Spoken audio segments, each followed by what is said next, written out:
I'm Alicia and this is Healthy Humane Living, and today I'm going to be sharing a recipe with you that I got from a woman named Rose LoPiano on one of my whole food plant-based Facebook groups. Yes, I am old and I do go on Facebook. And it is for sweet potato blondies, and it's so delicious and it's so easy. And I have her permission to share this with you. So what you want to do is you want to get a big potato like this, a big Japanese sweet potato. You know, these are not the best tasting if you're looking for something for a snack, but for the purposes of this recipe, it's absolutely perfect. So what I've done is I already have one and I peeled it, and it's 2 cups worth, and I'm just going to take my potato masher and give it a bit of a mash. And so then what I'm going to do, since it's kind of dry, is I'm going to take a 1/2 cup of maple syrup, and you can use date syrup or maple syrup. I prefer date, so that's what I'm going to go with. And that makes it a lot easier to mash and get it all nice and liquidy. Right, so now I am going to add a teaspoon of baking powder,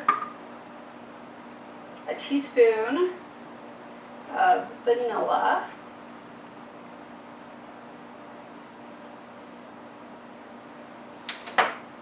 and a 1/2 cup of this nut butter. And it is a mess because I tried to mix it earlier and it went all over the place. I ended up having to change my clothes, but we're going to put a 1/2 cup of the nut butter in, and it's all nice and melty. It's brand new and thus made a huge mess. I'm just going to put that in there, and excuse my finger.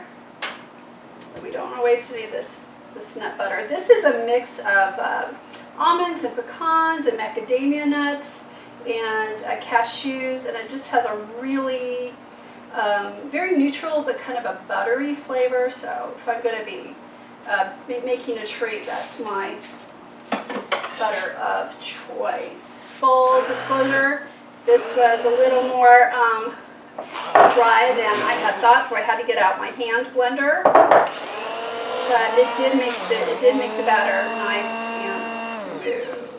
The next step is to add a 1/2 cup of chocolate chips. So we put everything into the pan, and I've got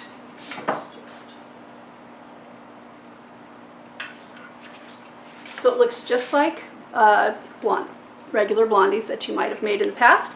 And we're going to put it into an oven at 350 for 45 minutes. So I'll see you when they're done. 45 minutes has passed, and I've let it cool for another 10, and I'm just going to take it out of the pan, and it looks absolutely beautiful. So I am just going, this is a lot of chocolate in it, so I'm going to cut this end and just put it on the plate.